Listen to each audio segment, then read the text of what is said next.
Abraham പിതാവിന് ദൈവം വാഗ്ദാനം നൽകുമ്പോൾ ഇപ്രകാരം പറഞ്ഞു: നിന്റെ സന്തതികൾ ആകാശത്തിലെ നക്ഷത്രങ്ങൾ പോലെയും കടൽ തീരത്തെ മണൽത്തരികൾ പോലെയും അസംഖ്യമായിരിക്കുമെന്ന്. എന്നാൽ അദ്ദേഹം മരണമടയുമ്പോൾ ഒരു പുത്രനെ ഉണ്ടായിരുന്നുള്ളൂ. വാഗ്ദാനം പ്രാപിക്കാതെയല്ലേ അങ്ങനെയാണെങ്കിൽ മരിച്ചത്? എന്നാൽ ആ വാഗ്ദാന പൂർത്തീകരണം സംഭവിക്കുന്നത് കാൽവരി കുരിശിൽ വെച്ചാണ്. ആ 3.5 വർഷക്കാലം ഈശോ തൻ്റെ പരസ്യ ജീവിതകാലത്ത് അബ്രഹാം പിതാവിൻ്റെ വാഗ്ദാനത്തിലൂടെ നൽകപ്പെട്ട സകലരെയും നേടിയെടുക്കേണ്ടിയിരുന്നു. എല്ലാ യഹൂദരെയും നേടിയെടുക്കുവാൻ വേണ്ടി അവിടുന്ന് ബലിയായിത്തീർന്നു. ആ ബലിയിലൂടെ നാം ഓരോരുത്തരെയും അവിടുന്ന് തൻ്റെ അവകാശികളായി, മക്കളായി തിരഞ്ഞെടുത്തു.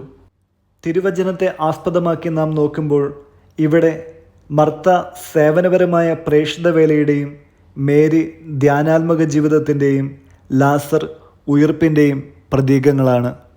അവർ ഒരു ഭവനത്തിൽ വസിച്ചുവെങ്കിലും 3 വ്യത്യസ്ത തരമായ സ്വഭാവ രീതികളും ആകുലതകളും